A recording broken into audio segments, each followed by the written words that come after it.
And I got my hand drill.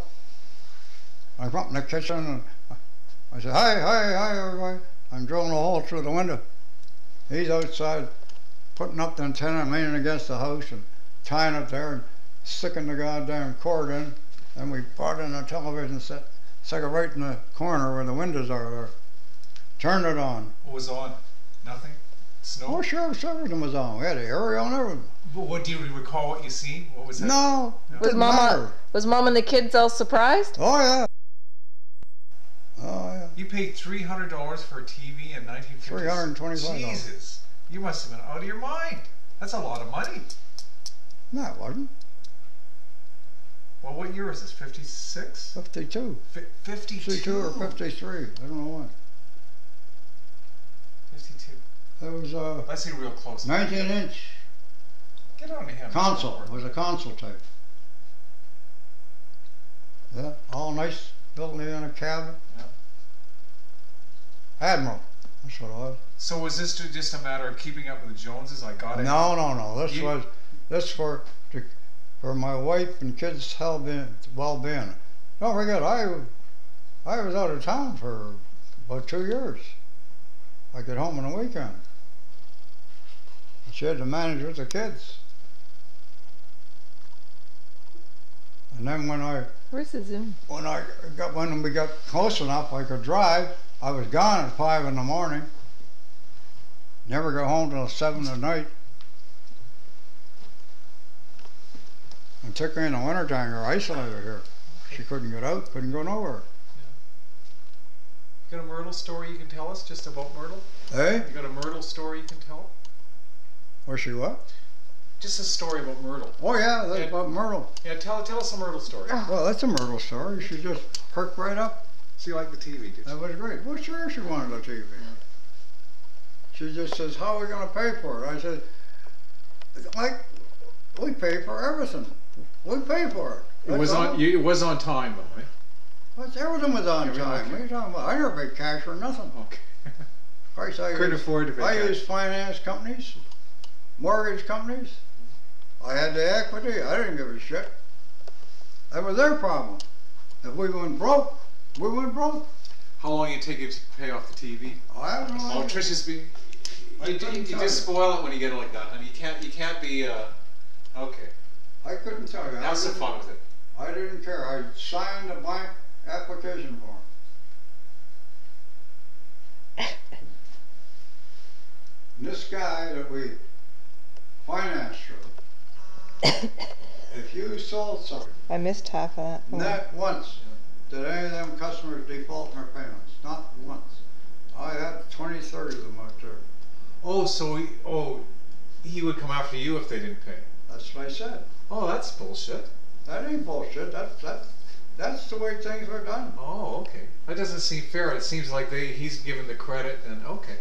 No. But nobody, I'm the guy he's dealing with. But everybody was straight, eh? Oh yeah, everybody was straight. The only provision was, if they didn't make a payment, I was supposed to be notified.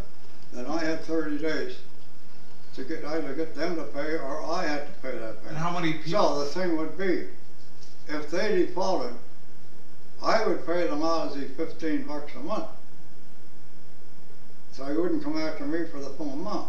Were you ever on the hook? No, not once. Different generation. Some of them were World War I pensioners, and they signed their pension check over to him, and he managed their money. Sit down by your dad. Sit down by your dad. You get a nicer, believe me, honey, you get a nicer shot. Sit down by your dad. You know, you gotta quit giving me the finger. It's bad karma. You're gonna wear out the light. Or there was people living here, just old couple, no kids. And they had a little house and this piece of property was theirs.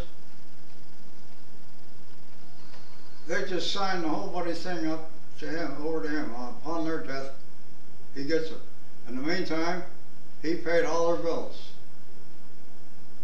He took the chance. You're wearing out my camera. Now, you don't get anybody around it. Please tell it again. Please tell it again. I'm sorry. What do you mean, tone again? Well, just started again. You gotta get 'em You in the keep moment. saying, "Oh, this is another one of your old story." Round and round. No, this is and a good round one. it goes. No, start it again. I'm sorry. I just didn't have it on record. Oh, I just told you. Okay, the question is the first time you realized you loved Myrtle. Well, I just told.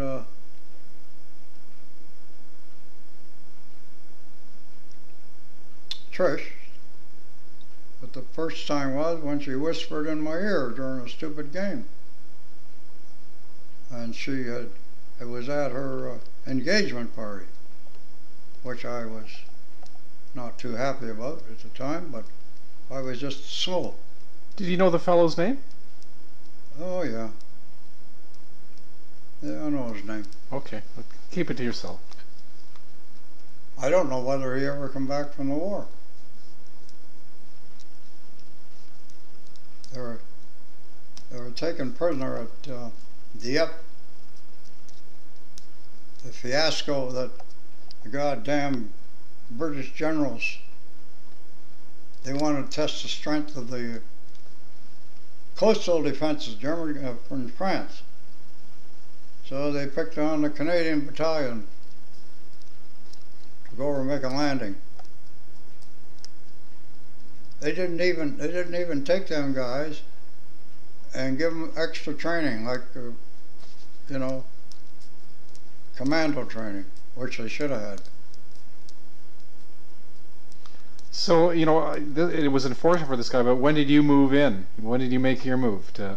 Didn't make the move till D-Day. No, for you asking her to marry her and stuff like that. Did he give it a bit of time, or? Oh yeah. Yeah, about a year. Did you just ask her the one time? Yeah. Yeah. This one. No arm twisting? Hmm? She No. went. She went willingly.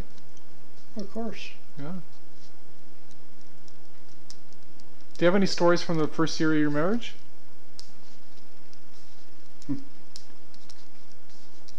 No, we just lived in 2 rooms down on Greenwood Avenue. With relatives? And it was the biggest snowstorm in the history of Toronto. Oh yeah? Come along. Oh. Yeah, there was 4 feet of snow. I had a garage in the back I rented, but for some stupid reason, it was snowing like hell. I had a hell of a time getting home. I was working till midnight. So I decided to put the buddy car in the garage and going down, had about that much clearance on each side down between the 2 houses. When I got up the next morning and looked out the back window, 4 feet of snow up against the door. I said, "Oop, I'm not going to work today." Spend the day digging Hey, the your mother garden. said, "Oh, that's good. We'll go down the Danforth do some shopping." I said, "Yeah, well, we'll be walking down." "Why is that?" I said, "Take a look." She said, "Oh my gosh." So I phoned in, said, "Well, I won't be in for about a week." "What do you mean?" I said, "I'm snowed in."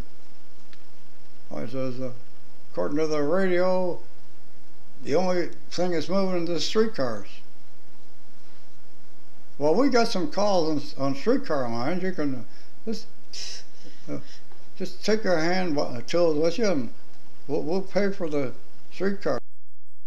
I'm off for a week." So we did. We walked down to the Danforth to the show. There was a little restaurant just around the corner from where we lived. There's a drugstore there and a grocery store.